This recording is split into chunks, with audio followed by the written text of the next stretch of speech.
ఒక బొద్దింక పేరు ఇప్పుడు దేశ రాజకీయాల్లో సంచలనం సృష్టిస్తుంది. సోషల్ మీడియాలో కోట్లాది ఫాలోవర్లను సంపాదించి ఢిల్లీలో నిరసనలకు దిగిన కాక్రోచ్ జనతా పార్టీ అసలేంటి?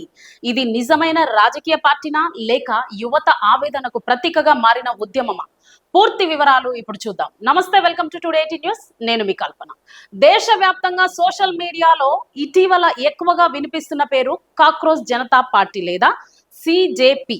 ఈ ఉద్యమాన్ని ప్రారంభించిన వ్యక్తి అభిజిత్ దీప్కే.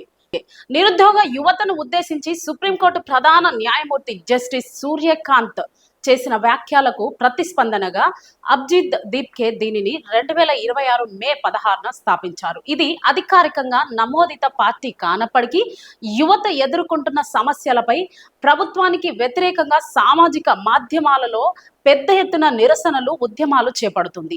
ఈ ఉద్యమానికి సంబంధించిన ముఖ్య కారణం ఏంటంటే, అసలు కాక్రోచ్ జనతా పార్టీ పుట్టడానికి ముఖ్య కారణం ఏంటి?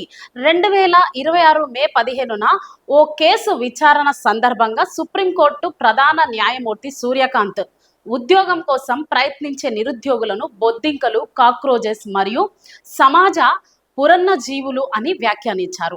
ఆ వ్యాఖ్యలోంచి పుట్టుకొచ్చిందే ఈ CJP, cockroach Janata party.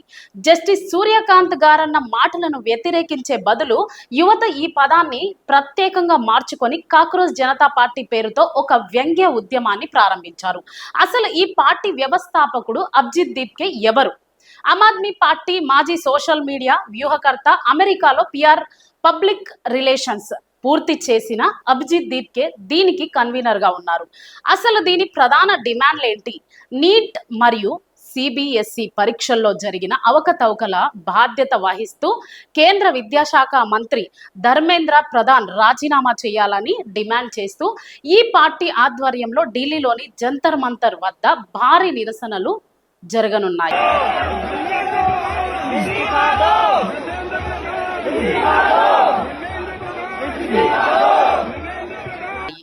JEE advised పరీక్ష ఫలితాల డేటా లీక్ వ్యవహారంపై కూడా ఈ పార్టీ తీవ్రంగా స్పందించింది.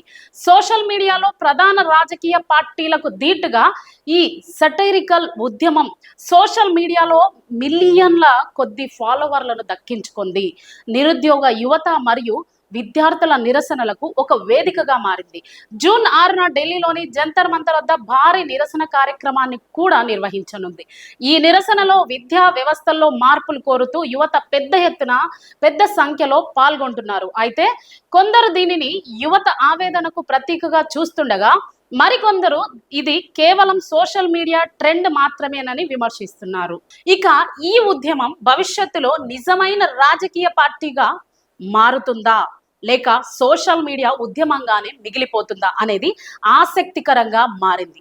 సో ఇలాంటి మరిన్ని వైరల్ వీడియోస్ కోసం మా ఛానల్ ని సబ్స్క్రైబ్ చేయండి, లైక్ చేయండి, షేర్ చేయండి. How are you cockroaches?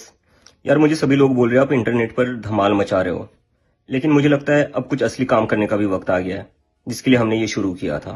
तो आज हम एक पिटीशन शुरू करने जा रहे हैं जहां पर हम एजुकेशन मिनिस्टर का रेजिग्नेशन मांगने जा रहे हैं. तो आप सभी लोग इसको ज्यादा से ज्यादा नंबर्स में साइन करिए और सपोर्ट कीजिए, क्योंकि अब वक्त आ गया है to make this system accountable. ये सिस्टम की गलती थी जिसकी वजह से 22 लाख से ज्यादा स्टूडेंट्स का फ्यूचर खराब हुआ है. ये सिस्टम की गलती थी जिसकी वजह से नीट के स्टूडेंट्स को सुसाइड करनी पड़ी है. तो हम चाहते हैं कि कुछ भी हो जाए, लेकिन धर्मेंद्र प्रधान को रिजाइन तो करना ही पड़ेगा. तो चलिए साथ में आवाज उठाते और एक प्रेशर बनाते हैं, जिससे उन सभी विद्यार्थियों को, उन सभी स्टूडेंट्स को न्याय मिलेगा जिनके साथ गलत हुआ है.